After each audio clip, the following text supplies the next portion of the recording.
Hello everyone, welcome to my channel where we talk about the things we love like zombies, PlayStation, and violence in video games. Today we got a kick-ass list that's all about the original Resident Evil game. I've always loved the original Resident Evil games and I'm happy as hell to make a list for each of every fucking game. I got some of the best scares out of this franchise, so making facts videos for most of the Resident Evil games will be a good time. I can't wait to see what Resident Evil 7 is about, what it's going to be all about, what villains we're going to take on. But anyways, let's begin with this list. Number 10.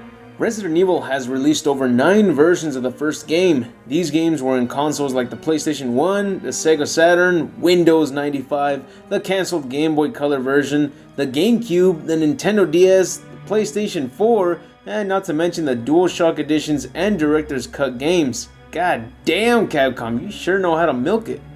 Number 9. The game's engine was actually a modified Goof Troop engine. Out of all the games and licenses you had at your disposal, you had to choose Disney's Goof Troop. Nice. Number 8.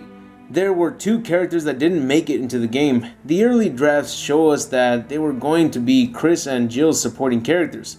Gelzer was a muscular Caucasian man with a cybernetic eye who was scheduled to hold an entire fucking roof up at one point of the game. The other character was Dewey. He was a thin black man who was modeled after the Fresh Prince of Bel-Air, Eddie Murphy. And just like Eddie Murphy, he was going to be the comic relief.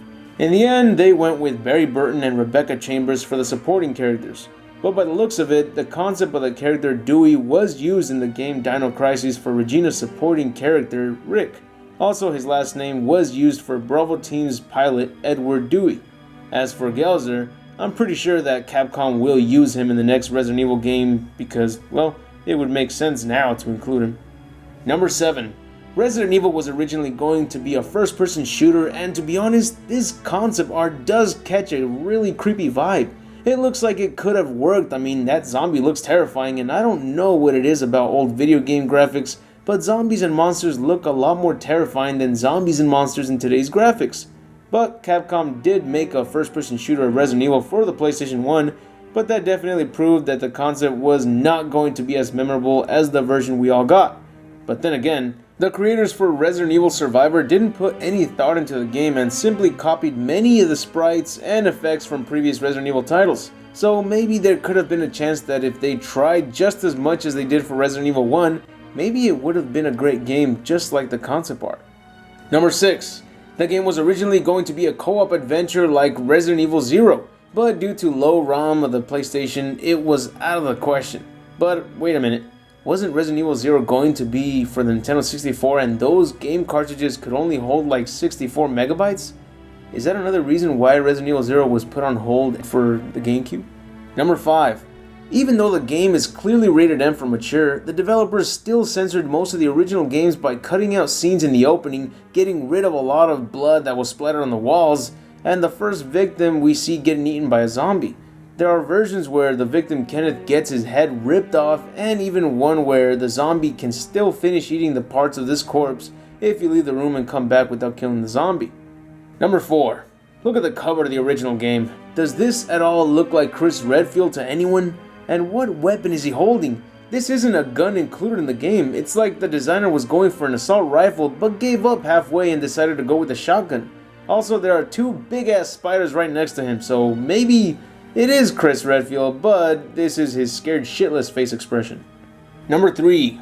Resident Evil gave us one hell of a creepy experience, having you locked up in a mansion that happens to be in the middle of a fucking forest that happens to be crawling with zombie dogs, and the mansion you're in isn't even safe. It's roaming with zombies. The decision for making the enemies of the game being zombies came from George A. Romero's Undead franchise. At first, the original concept for the enemies in the game were going to be paranormal enemies instead of living creatures, but in the end, the designers went with zombies because they went with the scariest thing imaginable as the game's main enemies, and that was ourselves. Number 2. Every version of the game was given a censored intro cutscene, including the director's cut. The only way you can see the uncensored version is on YouTube. Well, for now, of course. YouTube's floppy disk copyright tracker will surely get rid of it for being Capcom property, even if it's on Capcom's channel. I honestly haven't tried the Windows 95 version, so maybe that one could possibly have the uncensored version, but not sure about that one. Number 1. The music from Resident Evil was changed in the DualShock edition for not being scary enough, but the new music they added was so fucking hilarious. Let's compare the two, shall we?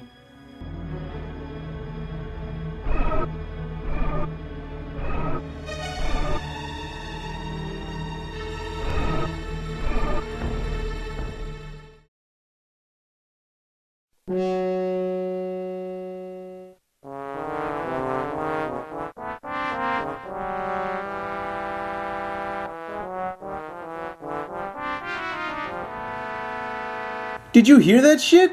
It sounded like the theme song to a middle-aged drunk retired clown. What the fuck is this? How the fuck is this in any way scary? It's laughable, to be honest. Well, that's it for the video. I hope you enjoyed it, and if so, leave a thumbs up, share, and subscribe if you haven't. It totally helps my ass out. And if you have any requests for 10 awesome facts on a specific title, let me know in the comments, and you might see the next video based on your request. Also, if you like Resident Evil, then I recommend you check out the top 10 creepiest Resident Evil diaries.